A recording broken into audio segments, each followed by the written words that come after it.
ముమైత్ అనగానే అందరికీ ఆమె ఐటెం సాంగ్స్ మాత్రమే గుర్తొస్తాయి. కానీ ఆమె కైపు చూపుల వెనుక మనకు కనిపించని పెయిన్ ఎంతో ఉంది. అయితే తాజాగా ఈ అమ్మడు తేజస్వి మదివాడ హోస్ట్ చేస్తున్న కాకమ్మ కథలు అనే టాక్ షోకి హాజరైంది. స్టార్ కొరియోగ్రాఫర్ శేఖర్ మాస్టర్ తో కలిసి ముమైత్ హాజరు కాగా ఆ షోకి సంబంధించిన ప్రోమో అందరినీ ఆకట్టుకుంటోంది. అందులో ముమైత్ ఖాన్ తన ఆరోగ్య సమస్యల గురించి చెప్పి పెద్ద షాక్ ఇచ్చింది. దీంతో ఈ షోలో హఠాత్తుగా వాతావరణం మొత్తం బరువెక్కింది. తన పుర్రెలో 8 టైటానియం వైర్లున్నాయని ఈ షోలో ముమైత్ తెలిపింది. దాని నేపథ్యం కూడా చెప్పుకొచ్చింది. ఓ సినిమాలో ఓ సాంగ్ చేస్తున్నప్పుడు ఫ్లోర్ పై కాల్ స్లిప్ అయి ఒక కార్నర్ అంచుకి ఆమె తల కొట్టుకుందట. దీంతో అప్పట్లో కోమాలోకి వెళ్ళింది.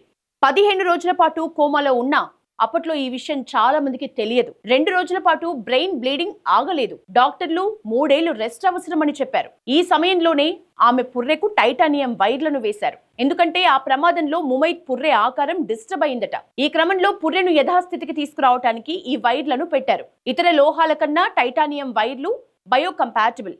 దీన్ని క్రానియోటమీ లేదా క్రానియోప్లాస్టీ అంటారు.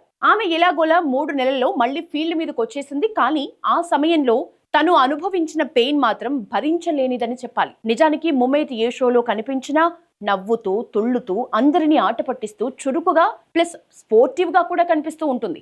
కానీ ఆమె కంటతడి పెడుతూ తాను పడ్డ కష్టాల గురించి చెప్పిన విధానం అందరినీ ఎమోషనల్ ఫీల్ అయ్యేలా చేసింది. సాధారణంగా సినిమా తారల తెర వెనుక జీవితాల్లో బోలెడంత విషాదం, చనిపోయిన అనుభవాలే ఉంటాయి. కానీ ముమైత్ స్టోరీ మాత్రం కాస్త భిన్నంగా ఉంది.